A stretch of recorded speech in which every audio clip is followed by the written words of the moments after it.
down. There's always something happening with the patient, which is pretty cool. If you guys have any questions about what I do, my journey, definitely feel free to drop them and I can definitely answer. But getting right into it, so PCCM stands for Pulmonary Critical Care Medicine. That is our abbreviation. We're just going to jump right into a topic, a case study topic.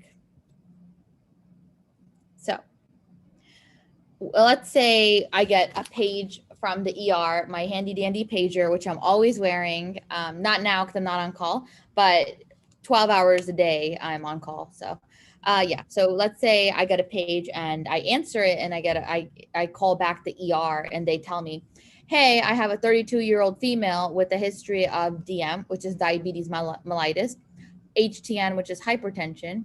So high blood pressure and diabetes comes to the ER for shortness of breath. SOB is shortness of breath. She is very tachypnic on exam, diaphoretic.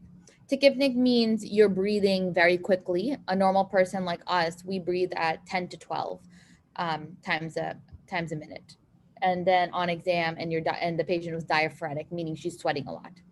Cannot elicit too much information from the patient, so that her husband is with her, and he says that they were at a party last week, but that's about it that he's able to say. It's important when I elicit information from somebody, what's been going on, why are you consulting the ICU, what's happening with the patient in the moment. So something else that I like to ask are the vital signs. So if you see on the bottom screen, the VS stands for vital signs.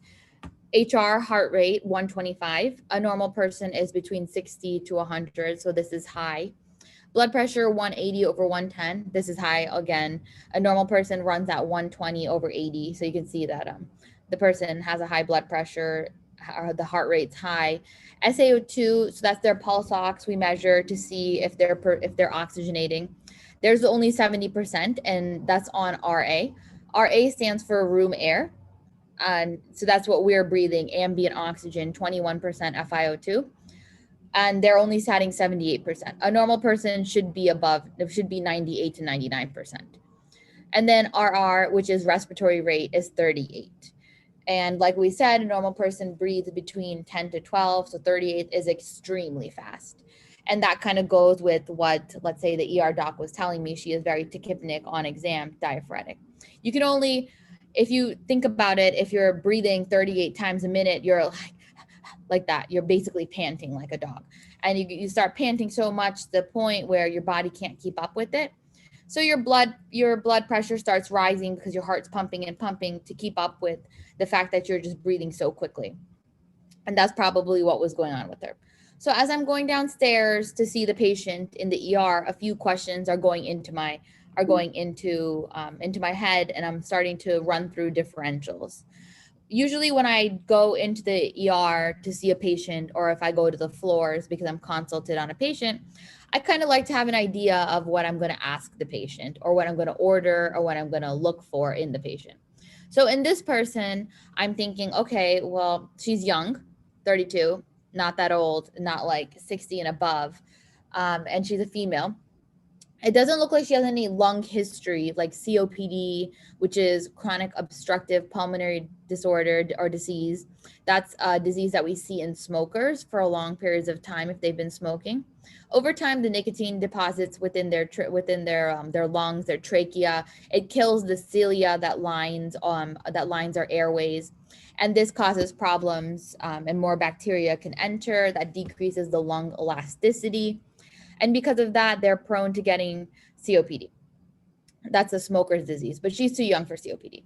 Other things that I'm thinking about could be asthma. If this patient has asthma, that's a very top differential in my head. Maybe that's why she's coming in for shortness of breath, because not normal for a young person to come in with shortness of breath. Other things I'm thinking could be blood clots. Blood clots is always high on my differential in a young female. Blood clots, meaning they could start in the legs and travel to the lungs, or a blood clot that just kind of formed into the lungs itself. Sometimes there are certain disorders that can make someone more susceptible to clotting. They're like genetic disorders, they're blood disorders. So I'm thinking that also as part of my differential as I'm going to see this patient. Nowadays, as we all know, COVID is the hot topic here. So in my head, I'm also thinking COVID, especially because of the fact that the husband said that they were at a party last week. So with all this info, or also another thing that I'm thinking about would be a pneumonia. One of the most common causes of shortness of breath would be like community acquired pneumonia. It could be pneumonia that the patient got from somebody else, or it could be a pneumonia that kind of started out as a acute otitis media, or like an earache that then kind of became pustulous. So she just had some drainage or pus, and then that went into her, through her trachea and into her lungs. So those are my top differentials in my head as I'm going to see the patient. And other things I'm thinking about, what do I order next? If this patient's in the ER, I like to start by ordering a few things. I like to think in my head, okay, well, if I think that this is short, if I know that this is shortness of breath, I'm thinking, okay, what should I order? So I usually call, and when I'm thinking about shortness of breath and all of the different differentials that it could be, I need to know what the lungs look like. So one of the top things that I would order would be a chest x-ray. Chest x-ray would help me see what's going on in the lungs. It's a picture whether there's infiltrates, whether the airways are closed, whether there's fluid in the lungs, things like that. So chest x-ray is one of the first things that I order. Other things would be blood work. It's really important to see if this person has a high white count, because then that makes me think, okay, maybe this is more of an infection etiology, or if they have a high, or if they have low hemoglobin, which is that's a molecule that's used to carry oxygen molecules of iron, and that helps oxygenate our body. If somebody does have low hemoglobin counts, then they're called anemic, and that can also make someone short of breath because they don't have enough oxygen circulating through their system. If they don't have enough oxygen circulating through their system for their major organs, then that causes a problem, and the lung tries to work harder and harder and harder to pump to kind of make up for that lack of oxygen from the hemoglobin sector. So I'm thinking part of the blood work would be a hemoglobin to look at that, a white count to look at their WBC count to see if they're infected.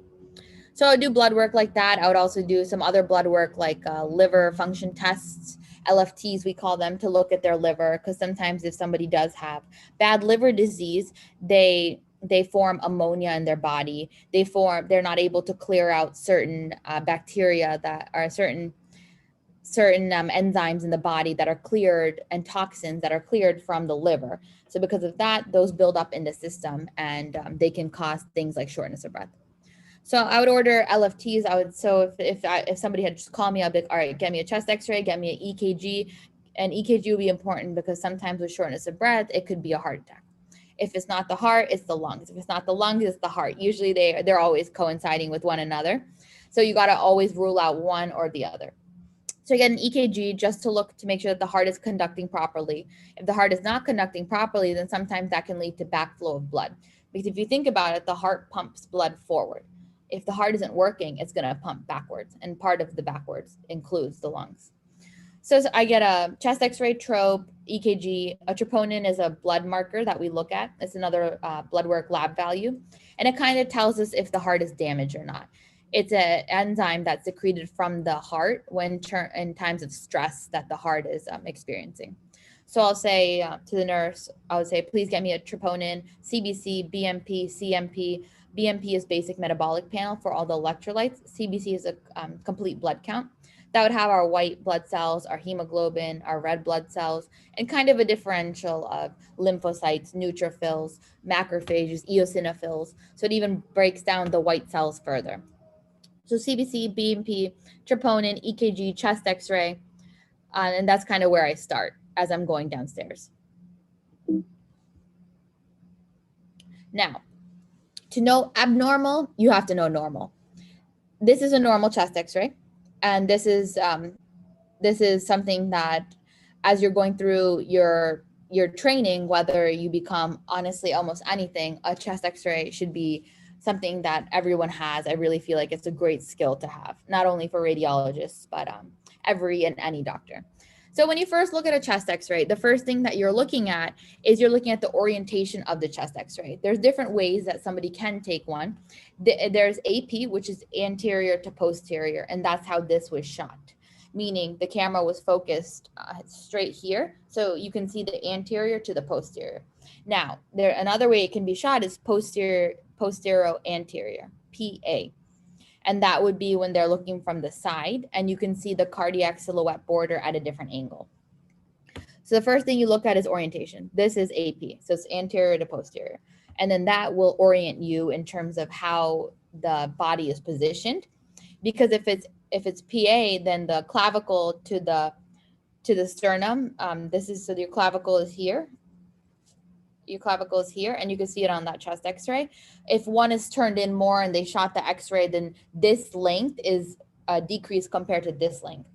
But here you can see that they both equal each other out. So you look at the distance from the right here, from the right to this sternum, clavicle to sternum, and then clavicle to sternum. If they both are similar and they're the same measurement, then you know that it's straight and it's not a rotated film. That's really important, because if it's a rotated film, then you might think you're seeing something that you're not, just because the patient's rotated. So that's one of the first things that you do. Another thing that you look at would be the amount of ribs. You like to count the ribs and you like to have the x-ray shot on inspiration. And the reason is inspiration, when you take in a deep breath, the diaphragm goes lower and you're able to fully expand your chest, your mediastinum. When you expand your mediastinum, you're pushing the diaphragm lower and you're able to see all your ribs. So you want to see good 10 to 11 ribs. And that's what you can count. You can quickly briefly like look through it and see, do I see at least like 10 ribs? If you shoot an x-ray on expiration, that's when the diaphragm goes higher and you don't see as much ribs. So you're just not seeing as much as you would like. Unfortunately, you try to tell the patient to be like, okay, let's shoot on inspiration, but it's not always perfect. Those are the first things that I do look at when I firstly quickly glance at a chest x-ray. I'm like, okay, what's the orientation? Are the ribs? Is it a good chest x-ray? And then another thing that I also do look at really quickly would be, is it overly penetrated?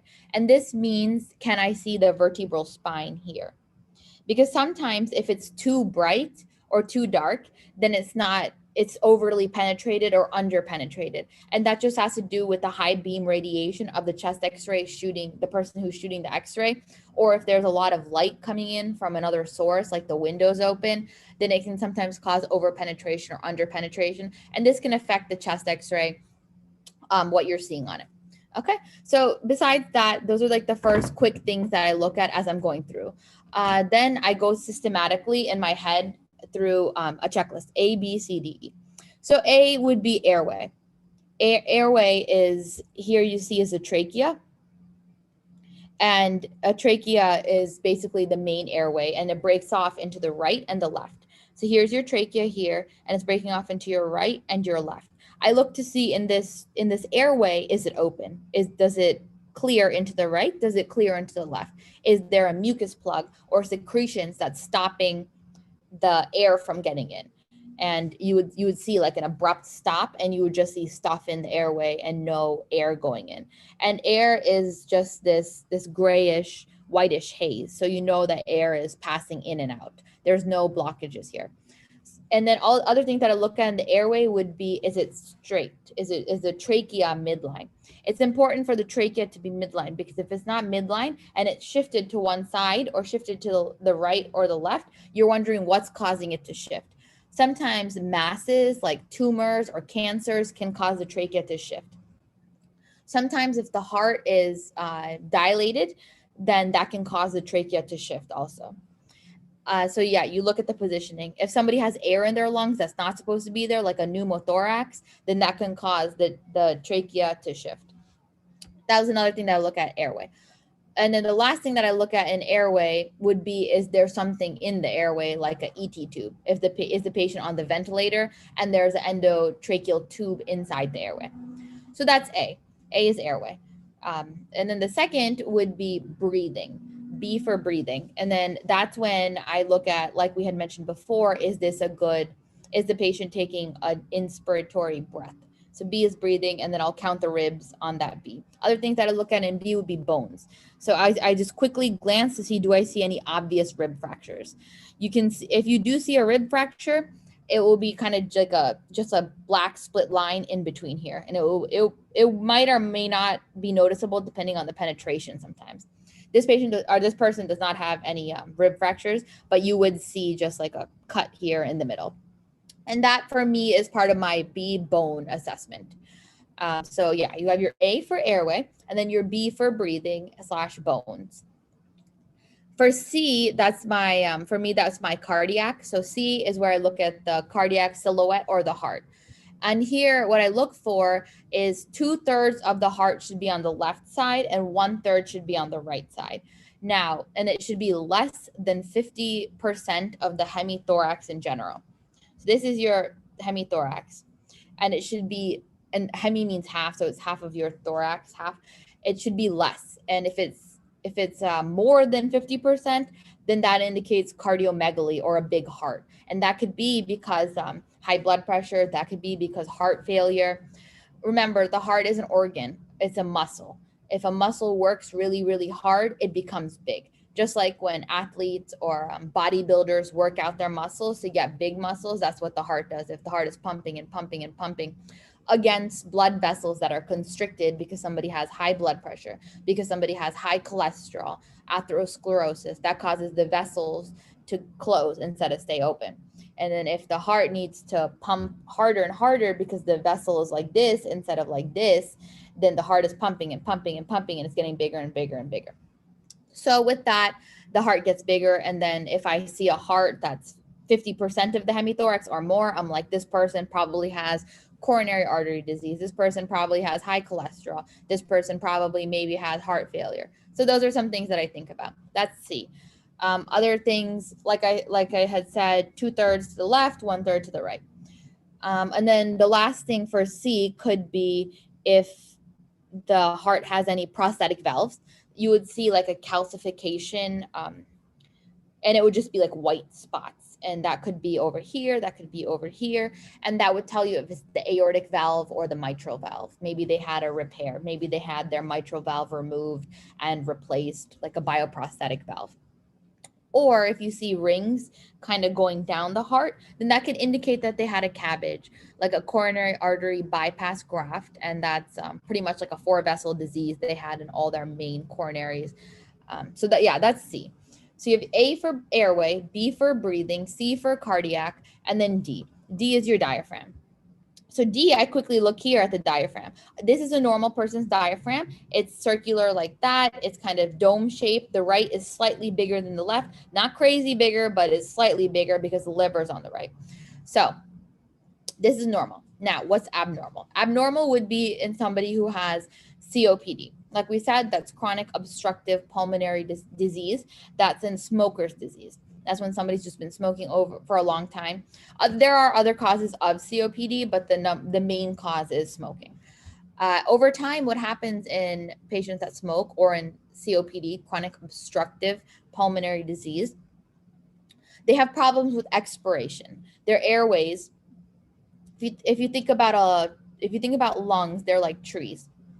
So you have your stalk, which is your main trachea, or your main airway, and then you have your right and your left. You think about them like branches. So you have one big branch, then you have smaller branches until they get to the leaves or the gas sacs or alveoli. We call them in the lungs, alveoli or gas sacs, same thing, or leaves like on a tree. So, and what happens in COPD is you keep breathing in and in and in, but you have trouble breathing out because the airways will close on themselves. So imagine the branches just closing on themselves as you're trying to exhale. You can inhale just fine, so you're bringing in oxygen just fine, but then when you try to exhale, your airways are closing. So what happens? Air gets trapped. As air gets trapped in the lungs, that diaphragm shape from a hemi dome becomes straight. It becomes flat. So this person's is not flat, but just imagine a straight line. That's how a COPDers or a chronic obstructive pulmonary disease patient's x-ray looks. It was just flat diaphragm. And that's because of all the air over time, maybe 10 years, 5 years, 20 years, just pushes on the diaphragm. This has implications when they're trying to breathe. This is why they're so short of breath all the time. A normal person's diaphragm is used for respiration. It's used to help you breathe, to get in as much air as you can, because when you inspire, your diaphragm goes low. But if your diaphragm's already low and straight, where else is it going to go? So yeah. So the D, I look at the diaphragm. I look to see the shape of it. Is it straight? Is it kind of curved? So that's my D. Also, another thing that I look at for in the diaphragm is one side bigger than the other? Like I said, the right being slightly bigger is normal, but sometimes it could be extremely elevated. Like it could be up to here. And you're like, whoa, why is it like that? Causes that can cause elevated hemidiaphragm. The diaphragm is innervated by C1, C2, C3. And so sometimes that can get injured during spinal surgeries. C is for cervical. So if somebody has a cervical surgery in their spine and they accidentally injure a nerve, then you'll see it implicated in the diaphragm. So that's the C part. So you have your A, which is your airway, your B, which is your breathing and your bones, your C, which is your cardiac, your D, which is your diaphragm, and then E. E is effusions, if there's fluid in the lungs. And the way you would see that is, since this is a normal diaphragm, you won't see this triangular pocket so well. It will just be blunted. It'll be blunted with fluid. Because fluid it's dependent, because gravity drainage is dependent. So it stays in the dependent areas, which is on the sides of the diaphragm. This tells me this person has no fluid. Okay, so that's A, B, C, D, E. And then also with E is kind of everything else. If you see air, like a pneumothorax, or you see a mass or a nodule, that's kind of like everything else. Okay, so now that we know normal, we'll go into abnormal. Let's go back to our case. Our 32-year-old who's still sick, she requires our attention. Now, this does not look normal to you, does it? Just going through what we spoke about, I'm just quickly looking at it. It looks like I can kind of see at least like maybe 9 to 10 ribs. So I'm like, this person looks like this x-ray was shot on inspiration, but for this person, inspiration is different than the normal person. Then I'm also looking to see its AP, anterior posterior. So it's shot like this. In the airway, it does not look clear. I don't see all the branches going out. I think I see it stopped, especially right here. I don't see clear, distinct air bronchograms, we call it. Here you can see the air going through, there you cannot see it. And here, do you see this line here? That's the endotracheal tube. So this person is vented, meaning they're on the vent. They're hooked up to the ventilator to help them breathe. That's that. Here's the airway. B, breathing and bones. I can't see any obvious rib fractures, but breathing wise, we spoke about the amount of ribs we can see. C, cardiac. It looks like it is a big heart. It goes all the way out to this. So this person probably has underlying high blood pressure or underlying heart failure or something. Yeah, so that's the C. Then the D, diaphragm, looks like it's a normal diaphragm. E, effusions, probably some fluid there because I don't see it as distinct, especially not here. I don't see it as distinct. So I would think that this person has fluid in their lungs.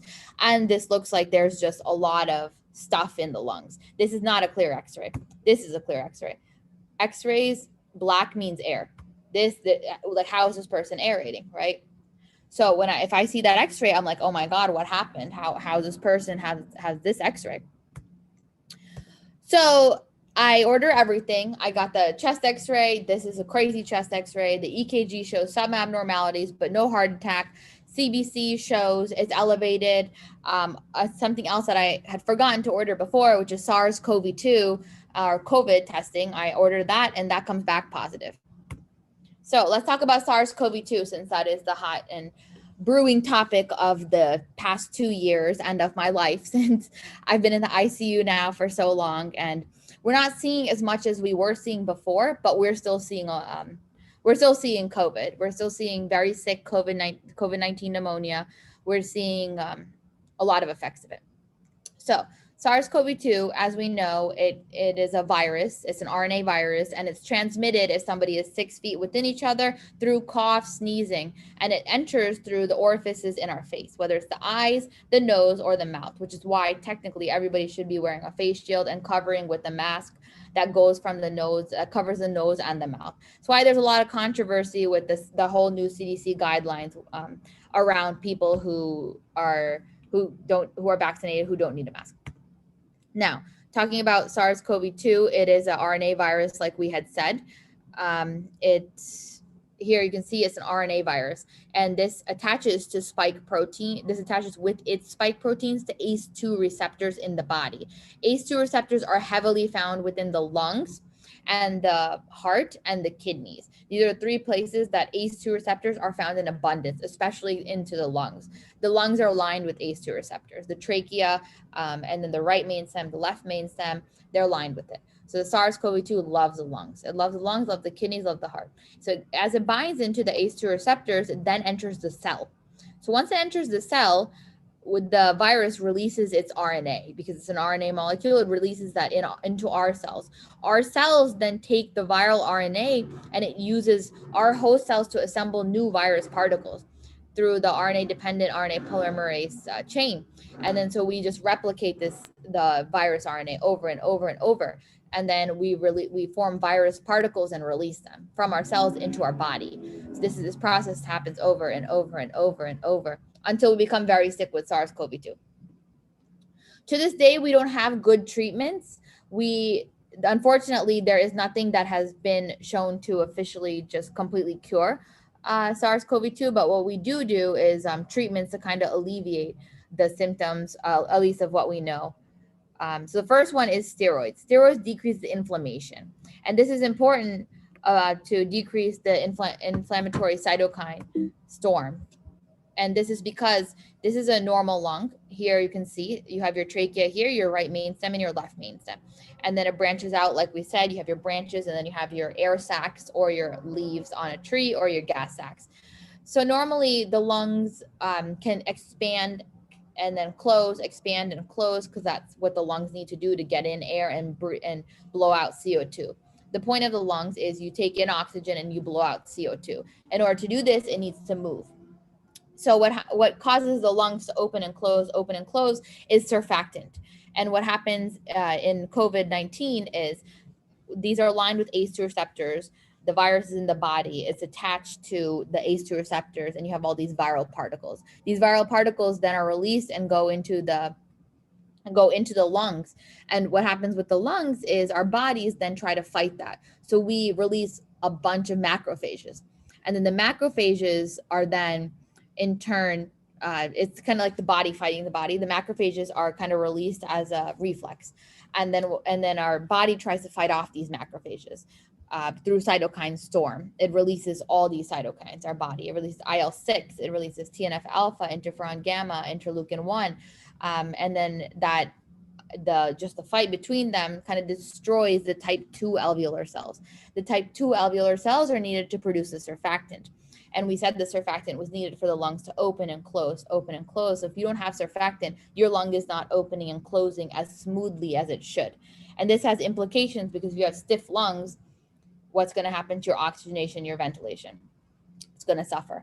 So this whole cytokine storm, the release of the interleukins, the TNF, the interferon gamma, we hope steroid stops that. So early steroids is something that has been proven in studies to date to kind of help alleviate the symptoms and stop someone from progressing to very severe COVID. So another thing that we do use is oxygenation.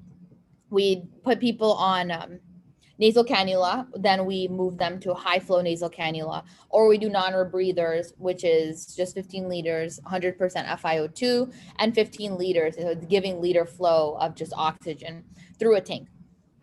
Oxygen is because, like we said, the lungs are stiff and the lungs are full of stuff.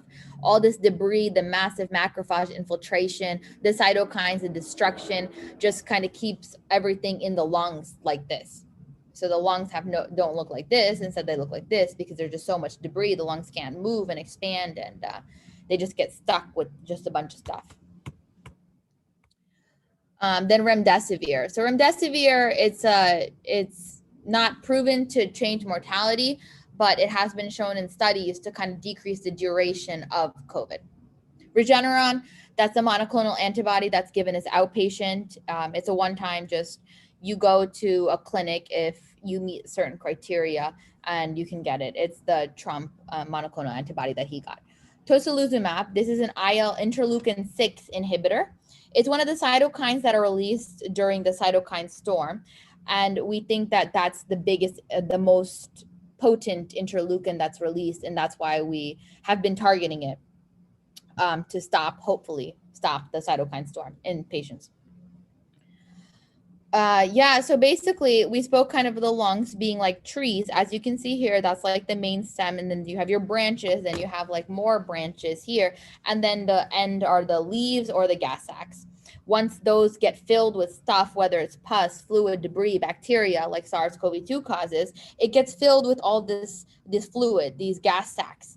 So if they're filled with fluid, oxygen tries to come, but it can't, because a normal gas sac or alveolus should be open, empty, but they're not in SARS-CoV-2. All right. So we spoke about a case of SARS-CoV-2. You guys can ask questions if you have any questions in the box. But now we're going to go into another case. So let's say we had that same female, the 32-year-old female, same lady.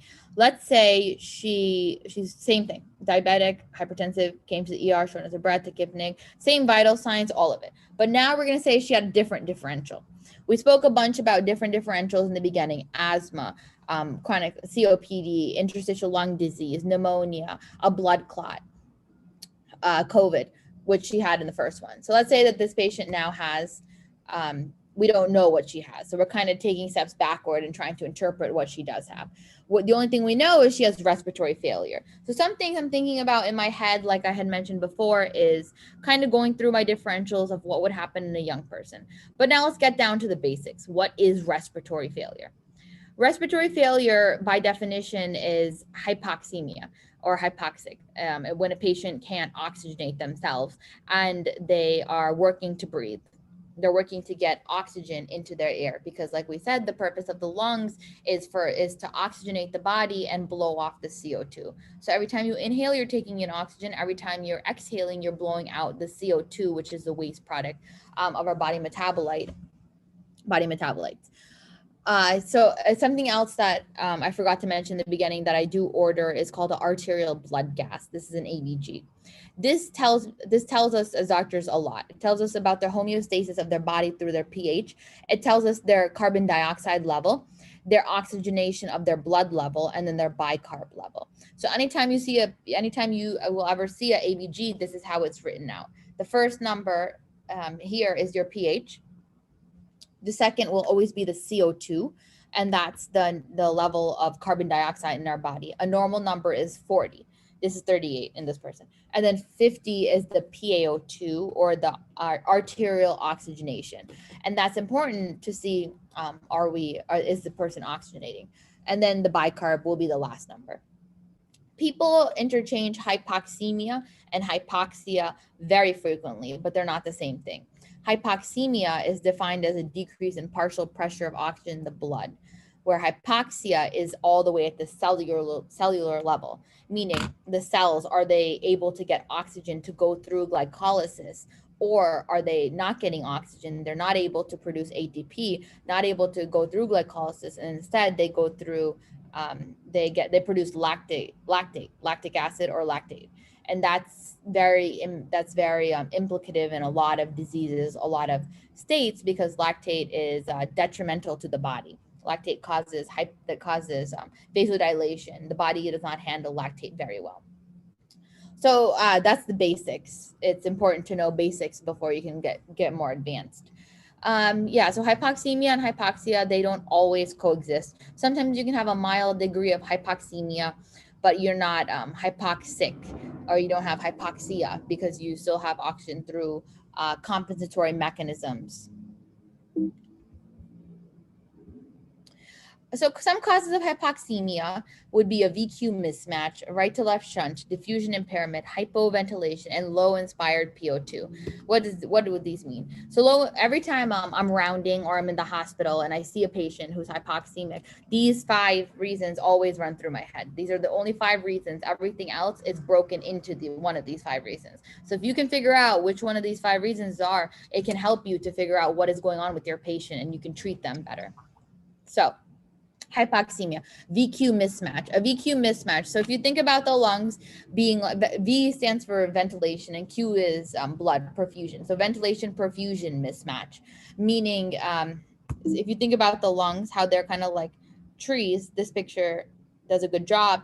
Here, if the alveoli or the gas sac or the leaf is full of stuff, just full of protein rich fluid here, and you're still, all your capillaries go around each alveoli. If you have your capillaries that have red blood cells and they try to get oxygen the red blood cells try to get oxygen from the alveoli to bring that to the red blood cells will carry it to bring it to all of your major organs, your kidneys, your lungs, your liver, your heart, your brain.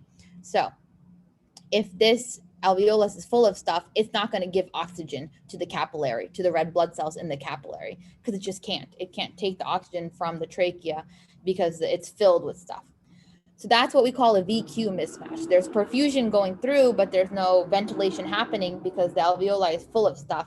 There's no, it's a mismatch. Blood is flowing, but it's not picking up the oxygen. Things that can cause this would be pneumonias, bad pneumonias, consolidated lung pneumonias, like COVID. COVID can cause VQ mismatch. Other things could be blood clots. Blood clots can block off a whole area of a lung, and you'll just get perfusion, meaning blood will flow, but it's not getting oxygen. So it's not getting oxygen. A right to left shunt. So right to left can be, if once again, like a VQ mismatch can do it. Sometimes people are born with congenital defects of right to left shunts, if they have like a patent foramen ovale, or if they have AVMs, arteriovenous malformation, that can cause a right to left shunt, meaning when blood goes through the right heart, it then gets oxygenated in from the lungs and then goes to the left heart.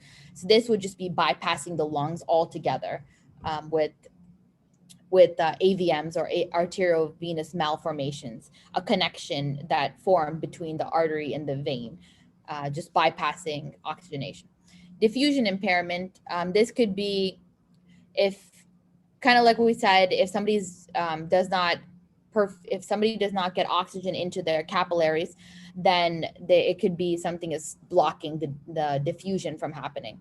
Also, diffusion impairments can be if something is between this, if something is between the alveoli and the capillaries, like fibrosis, or they just have thickened alveolar capillary membrane. If something is thick and causing the blockage of the oxygen from going into the capillaries, that's a diffusion impairment. Hypoventilation. So there's two parts to breathing. One is oxygenation, one is ventilation. When you inspire or inhale, that's oxygenation. Ventilation is when you exhale. If somebody just is not able to exhale because they took too many medications that depress their central nervous system that has their drive to ventilate, that can cause hypoventilation, and in time that will cause decreased oxygenation. This is your overdoses. Your overdoses, like on heroin, they lose their drive to ventilate. That's why we give them something to reverse it called Narcan. And then low inspired PO2. Now, normal barometric pressure of atmosphere is 760 millimeters per mercury. As people go up, climb onto mountains, they might reach 780 or 810. They reach higher altitudes, and altitude has a big implication on breathing because of the barometric pressure. And this is just the air around you, pretty much. So all of these 5 different things interplay into why somebody could be hypoxemic. Okay, so we spoke a lot about COVID. We spoke about respiratory failure, and it is already 8:45. I definitely underestimated time and had a bunch of different cases for us. But unfortunately, it looks like I would like to take questions at this time.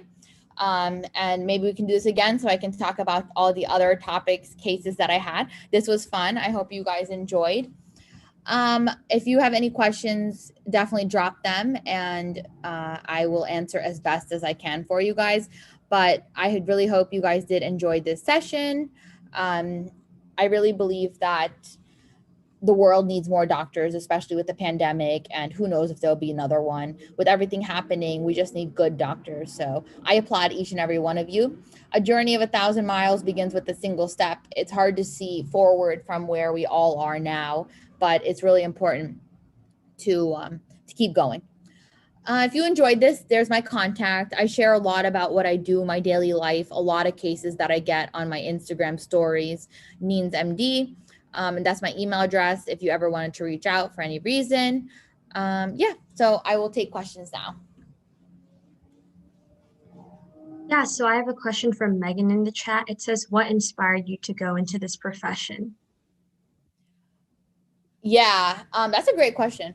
When I was in my 4th year medical school, so I always knew I wanted to be a doctor because my mom's a doctor, and I used to she would take me on rounds when I was like really little, and I didn't know what was happening, but I would just kind of walk around with her, and everybody would just like stop in awe and be like, "Oh my God, your mom this! Oh my God, your mom cured my life! Your mom saved me! Your mom this! Your mom that!" I was like, "Wow, that's kind of cool." So I would just I was very inspired by that. I was inspired by the way community treated her, by the way that these patients looked up to her, the gratitude that she was getting, the way that she was able to just care for these people and really develop these long-standing bonds. And I was like, that is what I want to do.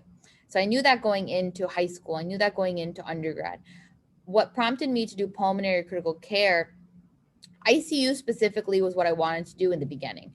I was in 3rd year medical school doing my internal medicine rotation on the floors, which is just the hospital floors where they manage a lot of random various things, but not very sick, very, very sick people. And then I saw code blue when somebody's heart had just stopped. And it was, code blue. It's like they page it overhead, and it's those things you see on TV where like someone goes flatline and everyone jumps on them and does CPR. And then I saw this doctor running that code. The doctor was just so clear cut. The doctor was like such a leader, like, all right, guys, I'm the leader. Give one of epi, someone on the pulse, someone do compression, somebody record, let's get the meds out. Let's go through the differentials. Why did this patient arrest?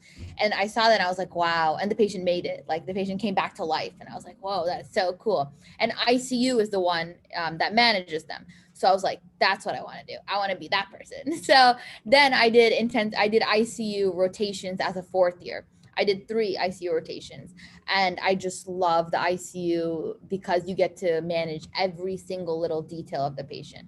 You manage everything from head to toe. So when we present our patients, when my residents present to me, they say, 66-year-old male, past medical history of hypertension, diabetes, schizophrenia, who came in for shortness of breath, found to have a huge blood clot.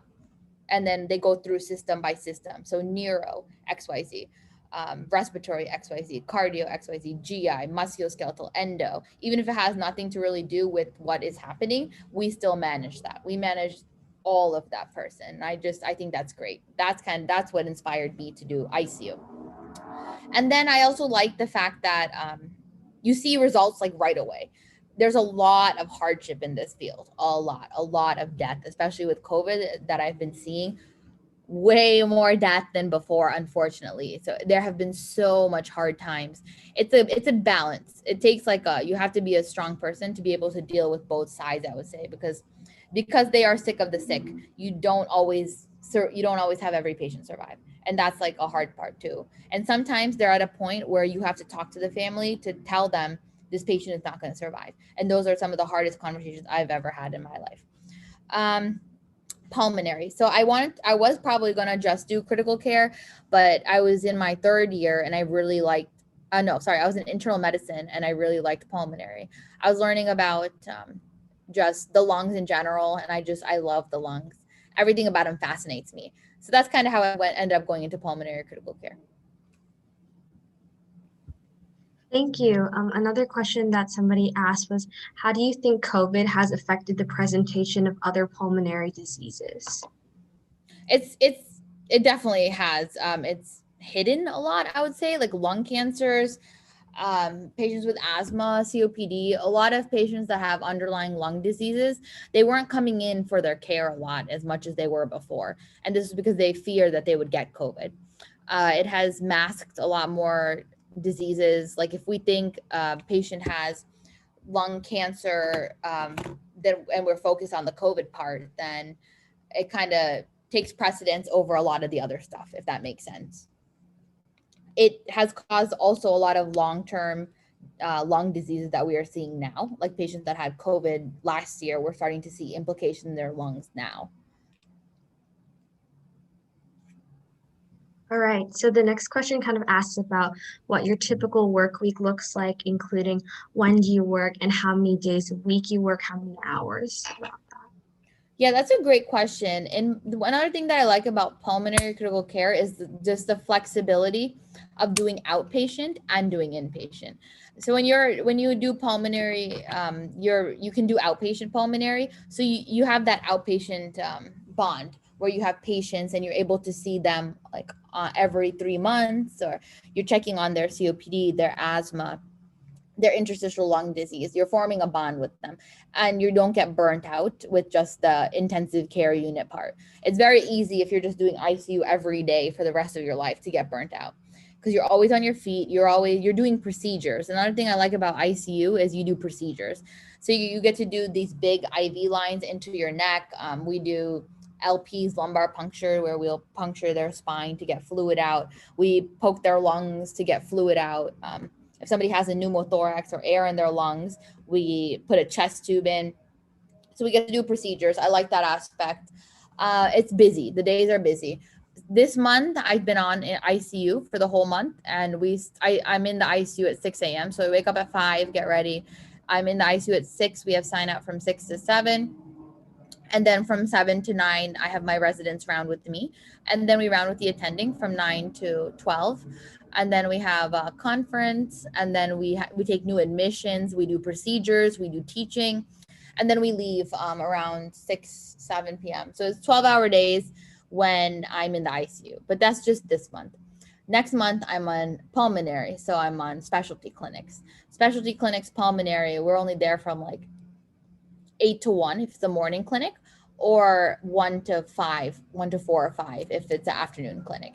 And specialty clinics, we're very specialized within pulmonary. So there's clinics for each different disorder. There's an asthma clinic, there's a COPD clinic, there's an interstitial lung disease clinic, there's a COVID clinic, there's different clinics for each thing, because that's part of my pulmonary fellowship part. So yes, it really kind of depends on what month I'm on to say how my weeks and hours will be. All right, so the next question is kind of similar to the one I asked you before this, but it says, as a comorbidity or as a separate disease, do you think because of COVID, other diseases are not given as much importance? Yeah, I definitely think so. And there have been a lot of studies about this too, actually. A lot of other diseases are not given much importance, especially last year. A lot of people missed their screenings, their vaccinations, their immunizations, their cancer screenings. So everybody's just been kind of catching up with that this year.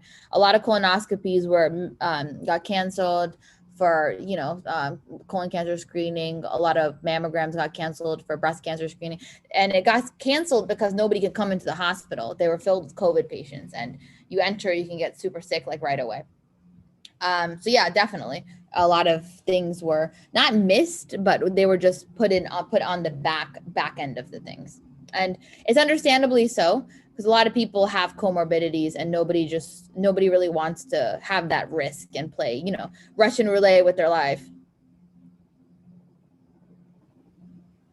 All right, the next question is, how was your experience attending a Caribbean medical school, and would you recommend it?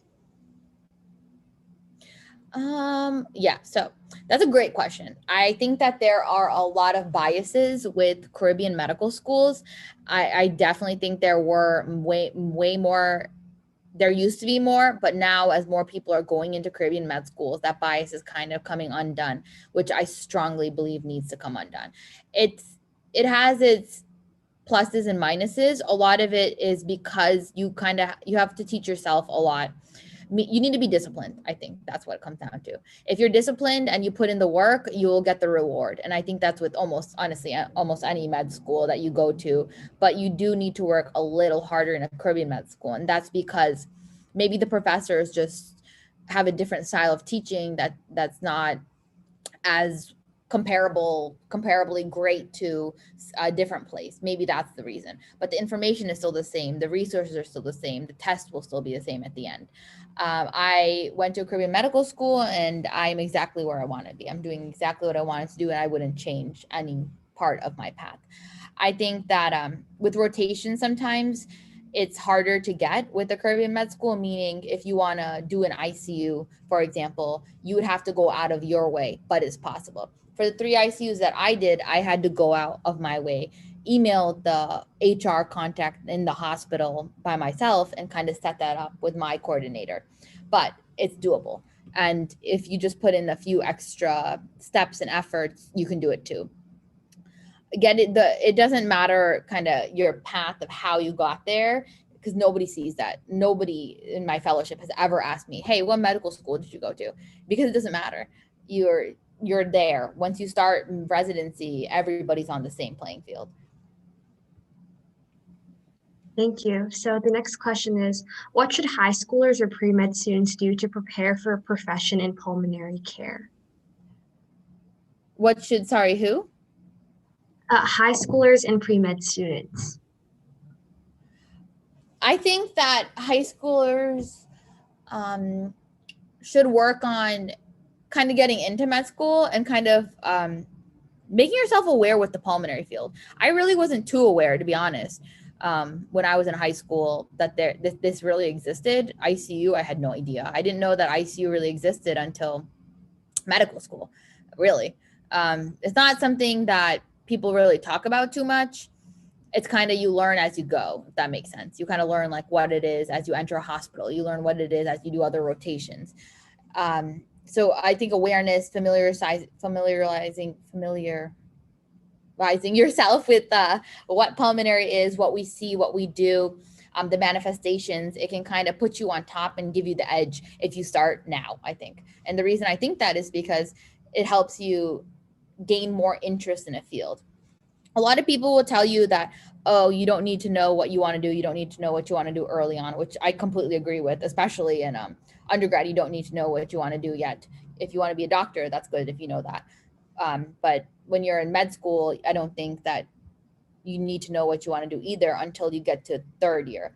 I think at third year, it's good to know what you want to do, because then you can gear your research towards that.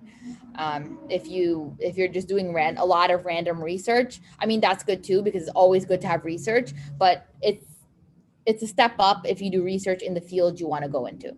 So I think familiarizing yourself with what this field entails, what it is, can kind of help you network at the end of the day, because you know who you're looking out for. You know which doctors you want to follow. You know who you want to reach out to. So I think those are little tidbits here and there that I would have applied to myself had I known earlier. Getting into research is good. Doing these things like you guys are all doing, I think is great. Yeah, I think that just networking, kind of staying in touch with people is great. And just learning the field. All right, and we have our last question. It's actually a two-part question. And so the first question is, what do you think made your med school application stand out? And the second one is, what advice would you give to prospective pre-med college students? My med school application. When I was in undergrad, I was in a sorority. So I am a sorority girl. I was president of my colony. That formed leadership skills. They like that on the med school application. They like leadership skills. They like to see that that you're a leader. As a doctor, you're a leader. You have a team. You have nurses that are under you. You might have PAs that are under you. You're going to have med students. You're going to have residents. You might have fellows. You need to show leadership skills. If you have nothing that has anything with leadership skills, and they'll kind of like be like, They don't want somebody that just sits back and takes orders, because you're going to be the one giving the orders. So leadership, I think, is big. If you can be some type of position in something, I think that's great. I formed a club. So I started this club called Children at Heart in my undergrad. This was an organization that went to children's hospitals. And what we did was kind of spread joy, if that makes sense. Where every major holiday, we would go to hospitals and we would bring supplies. We would bring like construction paper, cool scissors, poster boards, markers, a bunch of arts and crafts, and then we would do them with the children, and then we would hang them up in the rooms. We'd give it to them. So we were called Children at Heart. We would go to like Joe DiMaggio's Miami Children's Hospital. We sometimes went to daycares. That was big. So I started that. They like that. I was also in the Honor Society. I did research, and I was in debate. I was in debate club and participated in a couple tournaments. For my research, I presented at a conference. They like it if you present at a conference. They will ask you about that and talk to you about that. They'll bring that up. I did like some contact lens research way back in the day, where it was like hard contacts versus soft contacts. Are there more protein exudate on one or the other? And then I presented in like New Orleans, so I had a poster for that. Yeah, so if you have like research, they like that. That's always a plus. Yeah, so that's pretty much what I did to kind of stand out on my application. Also, volunteer hours are always good, and it shows, like, you can't just make up volunteer hours. It shows if you know what you're talking about. Because if they ask you a question, if you like lie and try to say, oh, you've had like 120 or like 500 volunteer hours, or shadowing hours, I mean, sorry, in like some type of field like hematology oncology, and they ask you like a question that if you were in hematology oncology you would know, and you don't know the answer, then that would look pretty bad. So there's no point in lying. Don't lie. And then what advice would I give to pre-med undergrad students? Was that the question, the second part? Yeah, it was. Yeah. Okay. Network. Get a mentor. Mentors are great. Mentors will help you. They will call people for you. They will hook you up with the people you need to know. Yeah, so just kind of form bonds now. Yeah, even if you're shadowing somebody and you really like them, you think that they stick out to you and you bond with them or you connect with them in one way or the other, stay in touch with them, email them. This is great because later down the line, they can help connect you with the right people.